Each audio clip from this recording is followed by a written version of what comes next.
kebajikan, kebutuhan dasar manusia itu apa saja, motivasi perilaku manusia, kenapa manusia itu melakukan perilaku hal seperti itu, pasti ada motifnya. Kemudian posisi kontrol guru, akhirnya adalah nanti kita akan membuat keyakinan kelas dan menyelesaikan suatu permasalahan yang terjadi pada anak dengan segitiga restitusinya dari disiplin positif. Disiplin itu berasal dari kata disiplina yang artinya adalah belajar. Ya, jadi disiplin itu belajar. Disiplin itu bukan peraturan, tapi disiplin itu merupakan pembelajaran. Ya. Kemudian disiplin itu mengacu pada disiplin diri. Disiplin diri yang memiliki tanggung jawab terhadap apa yang dilakukan berdasarkan nilai-nilai yang diyakini. Disiplin positif merupakan salah satu cara penerapan disiplin yang bertujuan untuk ini. Tujuan dari disiplin, kita menerapkan disiplin positif adalah menumbuhkan kesadaran serta memberdayakan murid tanpa adanya imbalan atau hukuman. Tanpa adanya imbalan atau hukuman. Ini yang harus kita garis bawahi. Tidak adanya imbalan dan tidak adanya hukuman. Sebagai pendidik harus berupaya menciptakan murid yang memiliki disiplin diri sehingga mereka berperilaku mengacu pada nilai-nilai kebajikan universal dan memiliki motivasi intrinsik. Jadi motivasi yang timbul itu bukan dari luar, tapi motivasi yang timbul adalah motivasi dari dalam diri anak, tanpa adanya paksaan, tanpa adanya iming-iming untuk mendapatkan imbalan, atau tanpa adanya ketakutan karena akan diberikan hukuman. Ya. Selanjutnya, nilai-nilai kebajikan. Apa saja sih nilai-nilai kebajikan? Yang sudah kita ketahui bahwa kita itu sudah digembur-gemburkan dengan profil pelajar Pancasila. Ini yang menjadikan kita tumpuannya itu nanti akan ke sini. Ya. Ketika kita memberikan pembiasaan pada anak-anak, jadi anak-anak itu mempunyai motivasi intrinsik. Tanpa kita suruh, tanpa kita berikan hukuman, mereka itu sudah dengan terbiasa melakukan pembiasaan ini. Kenapa sih sebetulnya anak-anak itu membuat masalah? Kita harus tahu dulu kebutuhan dasar apa yang tidak dipenuhi olehnya. Ada 5 kebutuhan dasar. Yang pertama adalah bertahan hidup. Ini bertahan hidup di sini berhubungan dengan makanan, pakaian, tempat tinggal, keamanan dan kesehatan. Bisa saya contohkan adalah baim. Baim itu saya teliti, saya analisis bahwa baim itu kebutuhan dasar yang tidak ia penuhi adalah bertahan hidup. Karena dengan kekurangannya, ia dengan keluarga yang seperti itu, maka dia itu akan sering tidak masuk karena ini yang awalnya berasal dari sini. Kemudian kasih sayang dan rasa diterima. Ini terkadang orang-orang ada sebagian anak yang merasa cari perhatian kepada kita, nyari perhatian ke kita. Kadang-kadang permasalahan perbincangan yang tidak manfaat atau tidak penting pun dia tanyakan gitu. Aku kadang-kadang sasalaman kan udah sekali. Sasalaman kan udah itu adalah salah satunya adalah kebutuhan dasar yang tidak ia penuhi, yang tidak dapat dia penuhi, yaitu kasih sayang dan rasa diterima. Melakukan hal yang tidak sesuai dengan norma kalau tidak ada motivasinya.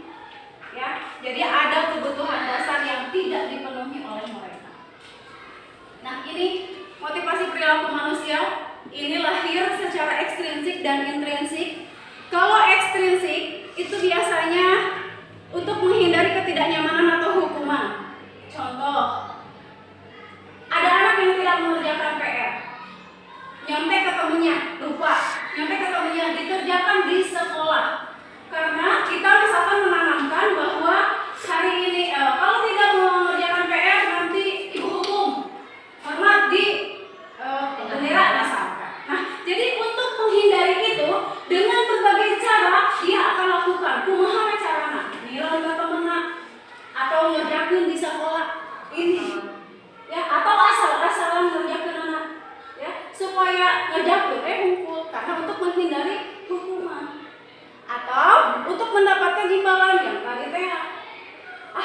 hari ini dapat coklat nih dari Bu Rita, maka saya harus jawab. Orang lain sebetulnya yang menjawab, tapi dia ambil jawabannya. Ya, kadang-kadang orang lain yang sudah mengerjakan duluan misalkan, tapi dengan lirikan matanya dia duluan yang ini. Karena imbalannya adalah supaya saya dapat coklat. Itu adalah motivasi ekstrinsik dari luar. Betul, dia memang positif. Perilaku dia akan positif, tapi timbul dari luar. Berbeda dengan timbul dari dalam dirinya. Untuk apa saya belajar? Untuk apa saya melakukan hal yang positif? Karena saya ingin menjadi orang yang diinginkan. Jadi menghargai diri sendiri dengan nilai-nilai yang mereka percaya. Ini muncul dari dalam dirinya. Tanggung jawab terhadap dirinya. Nah, ini apa sih bedanya hukuman, konsekuensi, dan restitusi? Sebetulnya apa yang sudah kita berikan kepada anak-anak, apa yang sudah kita lakukan sama anak-anak, apakah hukuman atau konsekuensi atau restitusi? Kita lihat, kalau hukuman itu tidak terencana dan tiba-tiba, nggak ada rencananya. Kita itu misalkan ada anak yang bersalah, tidak dipikirkan dulu sama kita, langsung saja. Murid tidak dilibatkan, tidak dibuat dulu kesepakatan. Nanti kita akan lakukan ini, kita mau seperti ini, maka kalau kamu tidak melakukan hal ini, kamu nanti akan seperti ini. Nah, itu ada kesepakatan antara dua belah pihak, antara guru dan murid. Kemudian bersifat satu arah, kita yang mengambil peran, ya, berupa hukuman fisik atau psikis. Insya Allah kalau kita sebagai guru tidak ada ya hukuman fisik, kita tidak ada. Paling juga psikis, verbal yang membuat anak itu gitu, ya. Itu tiba-tiba hukuman ini tadi secara tiba-tiba. Kalau konsekuensi itu adalah direncanakan, terencana, disepakati sesuai dengan aturan. Kita buat kesepakatan kelas. Murid tetap dibuat tidak nyaman.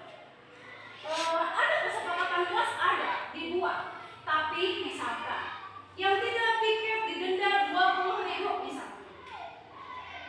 Murid dibuat tidak nyaman. Murid sangat dibuat tidak nyaman. Ini masuknya ke dalam konsekuensi. Atau nanti membersihkan WC. Ya, ini ada ketidaknyamanan pada diri anak. Sikap guru selalu memonitor murid. Restitusi. Bagaimana proses menciptakan kondisi bagi murid untuk memperbaiki kesalahannya. Jadi kita itu berusaha agar murid itu memperbaiki kesalahannya atas dasar dari dalam dirinya. Kemudian proses kolaboratif yang mengajarkan murid untuk mencari solusi sendiri. Nanti ada contohnya terakhir. Sebagai manajer, apakah kamu tahu kesalahanmu? Bagaimana kamu memperbaikinya? Kita tanyakan dulu, kesalahan kamu apa? Oh iya Bu, saya begini. Bagaimana kamu memperbaikinya? Terus kamu memperbaikinya gimana? Ya, kita cari, kita tanyakan, balikan diri ke anak-anaknya. Bagaimana yang seharusnya? Nih, posisi kontrol manakah saya? Kalau saya kadang-kadang pemukul, kadang-kadang teman, kadang-kadang pembuat rasa bersalah. Semuanya. Ya. Nah, ini bagaimana caranya supaya kita bisa melakukan segitiga restitusi? Kita harus buat keyakinan kelas, diyakini betul-betul oleh warga kelas. Mengapa keyakinan kelas dan bukan peraturan kelas? Keyakinan kelas itu berasal dari peraturan kelas.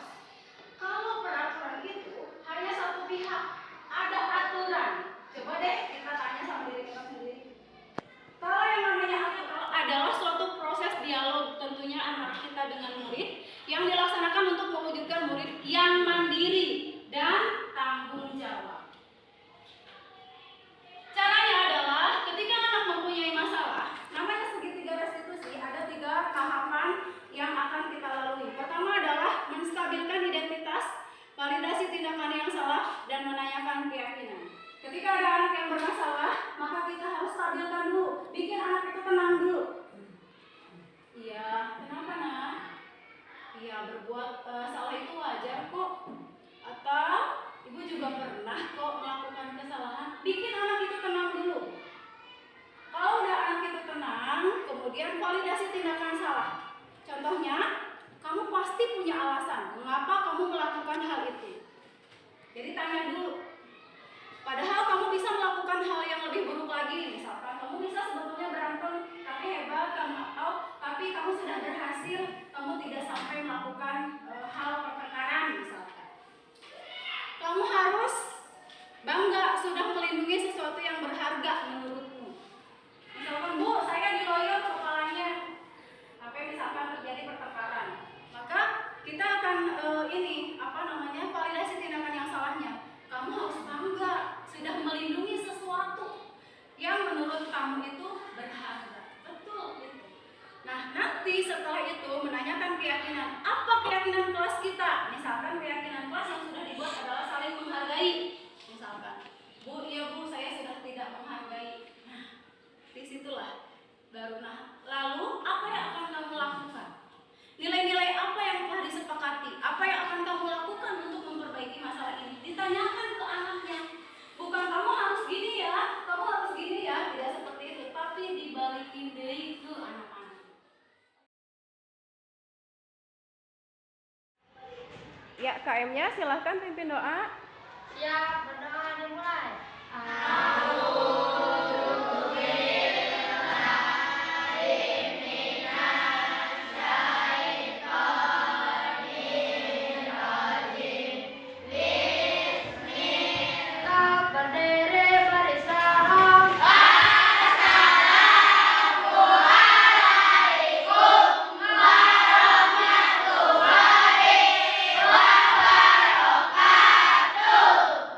Sikap duduk yang rapi.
Silakan ditempel.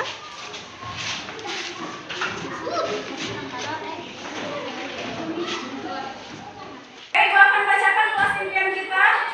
1, tidak boleh makan di kelas. Kenapa tidak boleh makan di kelas ya? Mengganggu. Kemudian saya mau kelas ini bersih. Supaya apa sih kelas kita bersih? Nyaman. Oke, belajarnya supaya nyaman. Betul sekali. Tidak ada yang datang terlambat. Kenapa kalau ada yang datang terlambat? Mengganggu. Ketika ibu lagi menjelaskan, tiba-tiba ada yang assalamualaikum. Mengganggu tidak? Ibu lagi enak-enak menjelaskan atau kalian lagi enak-enaknya diskusi, tiba-tiba ada yang datang. Ya, itu mengganggu. Ya. Kemudian tidak ada yang main bola di dalam kelas. Nah, ini dia. Kemarin ada yang jatuh ya. Nih, wakil presiden kita kena tendangan. Adam katanya, ya. Kenapa tidak boleh main bola di dalam kelas? Kan kita tahu kalau main bola itu harusnya di mana? Kelas ini bukan tempat untuk main bola. Jadi, ada yang jatuh. Ya, untung tidak ada kacanya. Bagaimana kalau ada kacanya? Kena kaki orang. Ya, bahaya. Atau kena kaca. Kacanya pecah. Kacanya pecah, kelasnya jadi tidak ada kacanya. Ada yang kena serpihan kaca, bahaya. Ya, makanya tidak boleh ada yang bermain bola di dalam kelas. Kemudian disiplin. Oh, disiplin dalam apa saja? Dalam berpakaian seragam, betul. Dalam berpakaian seragam. Kenapa sih Bu kalau ke sekolah itu harus pakai sepatu hitam? Supaya rata, tidak ada perbedaan. Ya, mau yang banyak uangnya, mau yang sederhana, itu semua sama. Mau anak presiden, mau anak bapak RT, semua sama sepatunya. Ya, tidak ada perbedaan. Anak presiden sepatunya emas, misalkan. Anak bapak RT mah sepatunya MB, misalkan. Tidak. Kenapa di sekolah harus disamaratakan? Karena di sekolah mau menyamaratakan, tidak ada perbedaan. Ya. Kalian sudah buat kelas impian. Nah, sekarang ibu mau pisahkan. Di sini banyak yang sama nih. Ya, mau bersih Bu. Kemudian tidak ada sampah Bu. Bersih dengan tidak ada sampah kan sama, ya. Nah, sekarang kita pisahkan. Yang samanya kita pisahkan, yang sama kita satukan dan kita rubah. Dari kata negatif menjadi kata positif. Yang ada kata tidak, yang ada kata jangan, kita buat dengan kalimat positif. Contoh, tidak boleh makan di kelas. Berarti bagaimana tuh harusnya? Harusnya bagaimana di kelasnya? Makan ketika istirahat. Jajannya ketika istirahat, makan minumnya ketika istirahat, ya. Tidak berisik, berarti harus gimana? Tertib. Betul, tertib ya di kelas ya. Oke. Saya mau kelas impian yang nyaman. Ya. Tidak ada sampah, berarti harus apa? Kelas yang bersih. Kelas bersih. Supaya nyaman juga. Kelas bersih, kelas nyaman, hampir mirip, ya. Tidak